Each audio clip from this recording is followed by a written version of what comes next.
સીધી જ શરૂઆત કરીએ. ગુજરાતના પાટણની ધરતી નીચે સદીઓથી એક એવો અદ્ભુત ઐતિહાસિક ખજાનો છુપાયેલો હતો ને, જે ખરેખર બેનમૂન કારીગરીનો ઉત્તમ નમૂનો છે. આજે આપણે આ ભોંયરામાં છુપાયેલા વારસા એટલે કે રાણકી વાવની એકદમ ઊંડાણપૂર્વક સમજૂતી મેળવીશું. તો ચાલો આ રસપ્રદ સફરમાં સીધી જ ડૂબકી લગાવીએ. હવે રોજબરોજના જીવનમાં 100 રૂપિયાની નોટ તો આપણા બધાના હાથમાંથી પસાર થતી જ હોય છે, ખરું ને? પણ ક્યારે એ વાત પર તમારું ધ્યાન ગયું છે કે આ 100 રૂપિયાની નવી કડકડતી નોટની પાછળ કયું પ્રાચીન રહસ્ય કે પછી કયું ઐતિહાસિક સ્મારક છુપાયેલું છે? જો ના ખબર હોય તો તમને જણાવી દઉં કે જુલાઈ 2018માં રિઝર્વ બેંક ઓફ ઇન્ડિયાએ આ 100 રૂપિયાની નવી નોટની પાછળ એક ખૂબ જ વિશિષ્ટ અને અદ્ભુત ગુજરાતી સ્થાપત્યને સ્થાન આપ્યો હતો. અને આ સ્થાપત્ય બીજું કોઈ નહીં પણ પાટણની આપણી ભવ્ય રાણકી વાવ છે. છે ને ગર્વની વાત? બરાબર, તો ચાલો આના વિશે વધુ વિગતે જાણીએ. સરસ્વતી નદીના કિનારે આવેલા પાટણ શહેરમાં સ્થિત આ ભવ્ય જગ્યાને જુઓ. આ રાણકી વાવ અથવા તો રાણીની વાવ છે.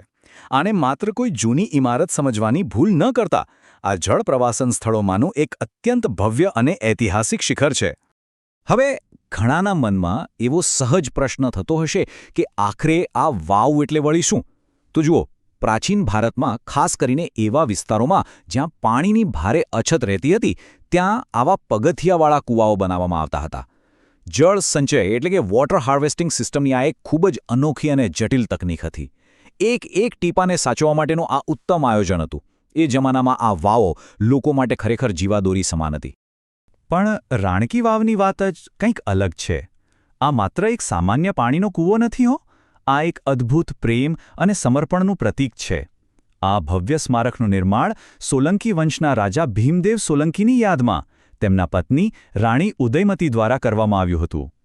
એક જળાશય હોવાની સાથે સાથે તે સોલંકી યુગના સ્થાપત્ય અને કલા પ્રત્યેની તેમની ઊંડી સમજની ખૂબ જ સુંદર ઝલક આપે છે.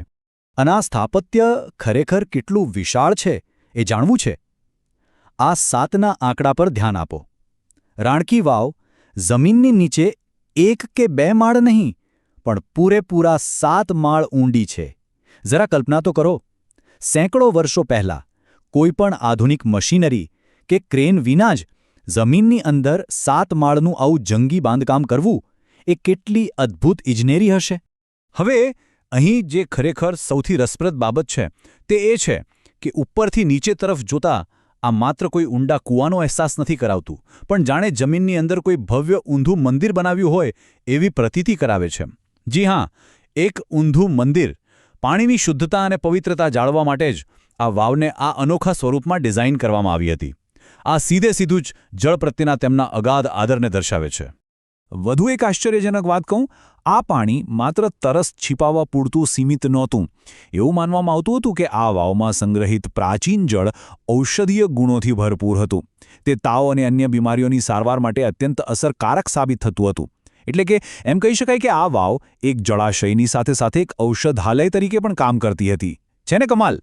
હવે જેમ જેમ આપણે આ વાવના પગથિયા ઉતરીએ ને, એમ જાણે એક વિશાળ ભૂગર્ભ આર્ટ ગેલેરીમાં પ્રવેશ કરતા હોઈએ એવું લાગે.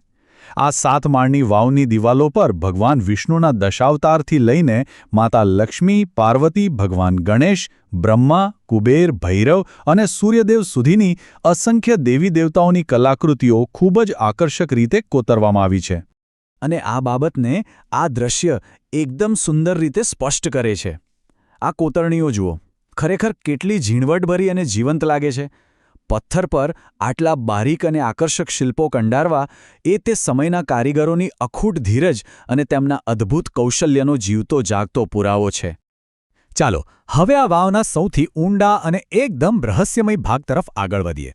સાવ તળિયે એક નાનકડો દરવાજો છે અને એની પાછળ એક બહુ મોટું રહસ્ય છુપાયેલું છે.